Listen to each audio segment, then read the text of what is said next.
Hello and welcome back to the Bird's Eye View podcast. We are here following a big 3-2 Team Canada win over Puerto Rico at the World Baseball Classic. I'm your host, Zach Worden, joined as always by Jori Negin-Shecter. And to break down the win, we had to bring in one of our favorites. It is Scott Crawford, the Director of Operations from the Canadian Baseball Hall of Fame. Scott, thanks so much for taking the time to do this. And how are you feeling after that win? Well, it was, hey, I'm glad to be on any time for sure, guys. It was exciting. I mean, it was so close. Like, edge of the seat, close ball games are my favorite, whether it's 11-10 or 2-1 or 4-3 or whatever. I mean, a close game is absolutely what I love as a baseball fan. Yeah, it was great. And I mean, I think, as we kind of start to dive into this one, I think we just kind of have to start with the pitching. Jordan Balazovic, he goes 3 innings, gives up 1 run, 4 strikeouts. Logan Allen, 3 innings, 1 run. Brock Dykxhoorn goes 3 innings, no hits, no walks, 1 K. Just an incredible stuff from 3 guys that you maybe weren't anticipating, putting together a game like this for Canada. Yeah, you got to look at it. There's 3 non-major leaguers, right? Exactly, Basically. yeah. I mean, Jordan had a cup of coffee. Logan's pitched a little bit, but not in a while. And Brock never made the big leagues, but he's doing great overseas. So, 3 non-major league pitchers shut down Puerto Rico basically all game long. And that's a pretty cool story for them. I mean, Brock grew up half an hour away from St. Mary's playing minor ball, right? And so he's one of our favorites because he's just a local kid in this part of Ontario. And so we're really pulling for him. And it was awesome to see him added to the team and awesome to see him pitch great tonight. Are you surprised they let him go over the 30 pitch limit? Because he was cruising in there, and he'd be a nice guy to turn to for tomorrow's game against Cuba.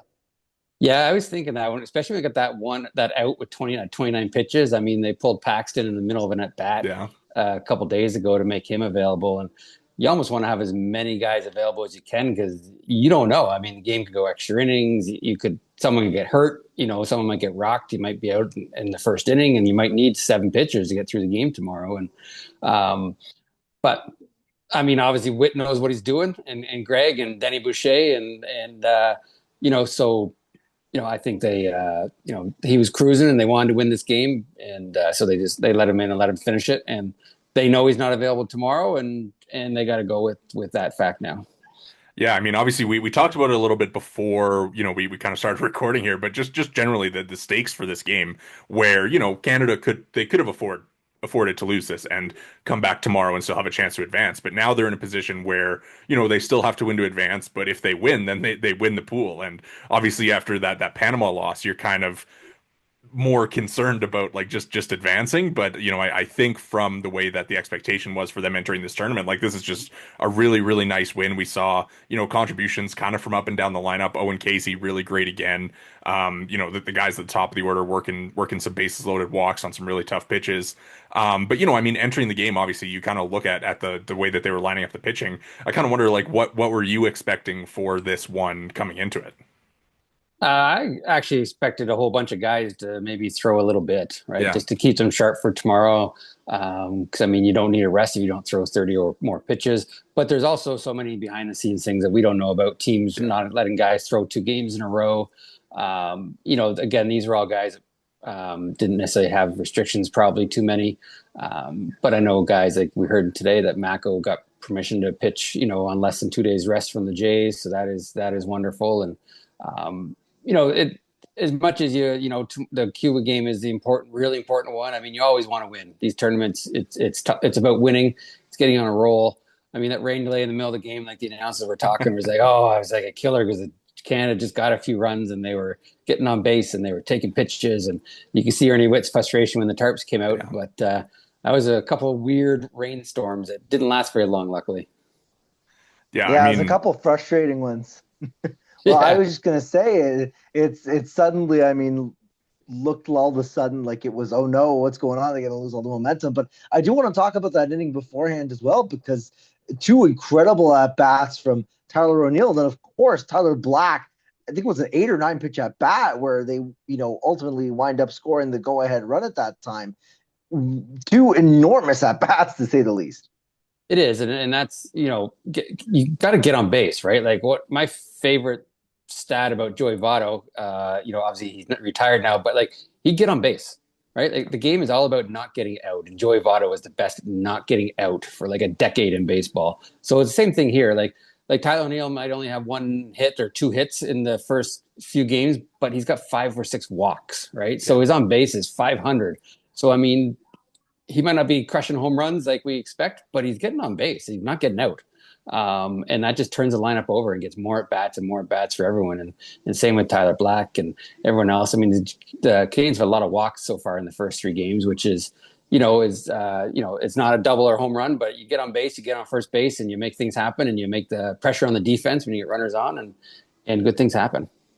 Yeah, O'Neill kind of feels like he's close. There's been a couple swings over the past few days that have been like, kind of warning track shots, like look like they've gone off the barrel, maybe been knocked down by a little bit of wind. So really interested to see if they, are able to keep playing, if he's a guy that can kind of, get that one swing off that'll be really important. But I want to go back to December with you because we had you on to kind of recap the season that was for Canadian baseball. And we looked ahead to this tournament a little bit. And one thing we asked you was, who's one guy that you think is going to kind of have a big tournament? And I remember you said Owen Caissie. And I mean, I'll kind of let you have the floor, but another 2 doubles today. Like, how incredible has he been in this tournament? He is well, I guessed correct. Not a guess. It was a yeah, premonition for sure. Yeah, again, Owen's one of my favorites. I mean, just he played at the Hall of Fame with the Fieldhouse Pirates growing up as a teenager, and I've known him. I know him a little bit. He's donated to the museum before, and it's just one of those things where he seems so good. He's not only can hit, but he can play defense. I mean, he was in right field all the time. I know tonight in left field because Tyler O'Neill's over in right, but he just seems to have the eye. He can crush the ball. He's got a great swing, and he's doing well. I think as much as the Marlins traded away a veteran pitcher to get him, I think they got a steal of a deal because he's going to be starting every day. His rookie year, he'll have ups and downs, but I think the Marlins got a great everyday player for a long, long time, and he should have been in the big leagues already. But the Cubs were just stacked, right? In the outfield, they had all-stars and rookies of the year and whatnot. So he had no room in Chicago. So it's a great trade for him. And, I think Caissie, you look at his swing, he moved up a couple places this game into 6th place. It's going to be a big question. You mess with the lineup and move him up even more, or you just let him settle. I mean, he's a rookie. But he's also the best hitter on the team right now. So it's a big decision for Ernie and Greg and Morneau and the rest of the coaches. As the Owen Caissie whisperer among the 3 of us, what's your thought process? Would you move him up? Yes, I would move him up. He's the best hitter. He's the hottest hitter. You want to have your hitter. You want to have your best hitter up the most times. I mean, the leadoff hitter only leads off the game once a game, or leads off once a game, right? So I mean, I'm not saying he's your bat leadoff, but I'm just saying, move him up, give him that shot. Maybe get him a shot in the first inning, right? Maybe bat him 3rd or 4th and get him up to bat in the first inning and really maybe put on a show, maybe knock in an early run. Yeah, it'd be nice to come out tomorrow and put up some early runs for sure against Cuba and kind of, maybe ease the nerves a little bit. One other guy I did want to talk about is Abraham Toro, who's also having, a terrific tournament. I think it's 4 RBIs now, like a handful of extra base hits, for a guy who I think we kind of entered the tournament thinking, is he going to be, in that starting 9, like kind of how does he slot in? And he's been like one of their most reliable hitters. What have you kind of made from his performance so far today and throughout the 3 games? Yeah, I agree. He's sort of one of those guys that fell in the middle of 3 spots. You had Julian, you had Black, and you had Toro for sort of 2nd, 3rd, mostly. And they've Toro started every game, Julian started every game, Black's been in and out a little bit, but played every game. Toro is one of those guys who just is streaky, right? You look at his major league career. I mean, he set a record for hits in a month by the Athletics a couple of years ago, and then a month later he's down the minors. And then Boston, he had a great first half, and then he was down the minors the second half. And he plays good defense wherever he plays. Utility guy, obviously, but I think he's just streaky, right? A streaky hitter, and I think he's on a roll right now. And again, you got to play the hot hand. And get him, let him swing away, let him hit the ball hard, and good things are happening for him right now, and you hope he takes that into the season with Kansas City. I mean, hopefully the Royals have a spot for him, and he can be that utility guy for the Royals too, because he plays so many spots, and people who can play multiple spots are so important to the big league clubs. Is there anything that you read into today from the win, either just momentum or anything about lineup construction or approach or anything that you're going to be keeping an eye on for tomorrow? Because obviously against Cuba, that's the money game. You got to win that if you want to move on. And you're coming in off a big win over a Puerto Rican team that, in a lot of respects is the best team in this pool, and you kept them at bay. So do you read anything into this win today and anything that could mean for tomorrow? I mean, the only thing I see maybe as a change is having Matt Davidson hit because he's a right-hander. I know he struggled a little bit. Obviously, he had 2 at-bats and struck out, but the Cuban pitcher's a lefty, if I'm correct there tomorrow. And and Davidson, is a righty, so I think that might be a little better. But again, if you put Davidson in there, obviously Josh is going to be back at first base. And then that means maybe a Tyler Black or is out, or a Julian is out. Where again, it's hard to weigh back and forth, but I can see that being maybe the only change, to get Davidson in there to start the game against the lefty. And he's a one swing of the bat. I mean, he's right up there with Tyler O'Neill in power. If he can get a hold of one, he'll be hitting it 450 feet into the stands. Yeah, let's look ahead to tomorrow a little bit more. I mean, obviously, Levon Moinelo, like you mentioned there, the reigning Pacific League or MVP in NPB. Certainly not an easy matchup. Cuba, fortunate for them to be able to run him back after his strong showing in game 1 against Panama, and kind of the off days lining up for them to be able to do that. And Canada is going to run out Cal Quantrill. So I think a really intriguing pitching matchup, 2 veteran guys who have pitched kind of on this stage before. How do you feel about Cal, and what do you think we can kind of expect from him? I mean, Cal's the veteran on the staff, right? Yeah. So I mean, there's no doubt he'll be prepared and ready. He's done these big games before. He's struggled before, and he's been great before. So I mean, but I think with his veteran presence, I think he's going to hold the Cubans off balance. He's not going to blow them away. He doesn't throw 99, but I think he'll hold them off balance for a few innings. And then, yeah, I mean, it's all hands on deck. Everyone who's not at their pitch limit, other than the 3 guys that pitched today, probably, but they got 8, 9 other pitchers, and they're probably going to use most of them and get the lefties in there like they did the other day with Mako and Wilkinson and whatnot, and keep those Cubans off the scoreboard, hopefully.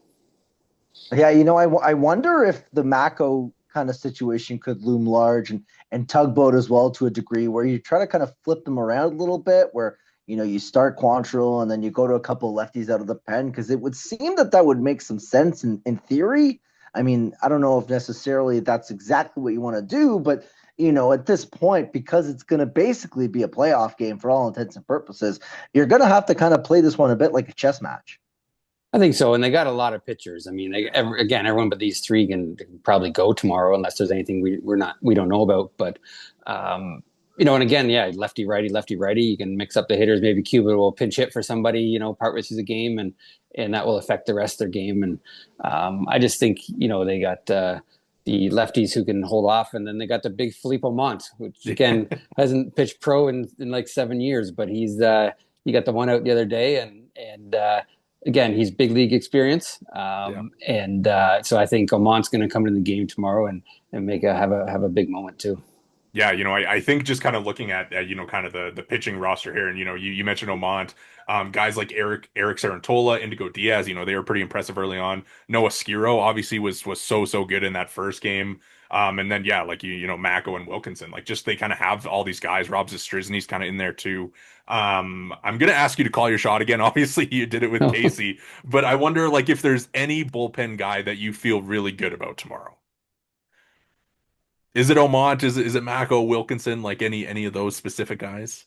I'm going Aumont. I think he's that 6'7" intimidating guy. Again, he doesn't throw 99, but he can throw, and he got the off speed stuff. And I think he's going to come in at a key moment and get the get an out that we really need. He's not going to go 2-3 innings because he hasn't pitched in 6 or 7 years. But I think he might get that 1 inning key out and really be a key moment in the game. Yeah. Well, it is going to be so fun. Obviously, the tournament's short, such a short burst, and hopefully we'll get to see Canada, move on for the first time. It's going to be nerve-wracking for sure. But Scott, appreciate you jumping on so late tonight after this win, and hopefully we won't have to deal with any more rain delays in the rest of the way here. No doubt. Let's have some roofs on the stadiums in the next round, and and play some ball for Canada for another week. Another week. The finals is next Tuesday, so we're all pushing for that. But long ways to go before then. But I'll jump on your show anytime. Just send me a message. Sounds great. Really appreciate it. That is Scott Crawford, the Director of Operations at the Canadian Baseball Hall of Fame. You can follow him and all of the Canadian Baseball Hall of Fame's work on Twitter at CDNBaseballHOF. That is going to do it for us here tonight at the Bird's Eye View podcast. Make sure to hit the subscribe and like buttons if you're watching on YouTube. And if you're listening along on the audio provider of your choice, make sure to drop a follow and review. You can follow the rest of us on Twitter. I am at Worden_Zach. Jori is at J Negin-Shecter. And the pod is at BEV_pod. Thanks so much for listening and enjoy the game tomorrow.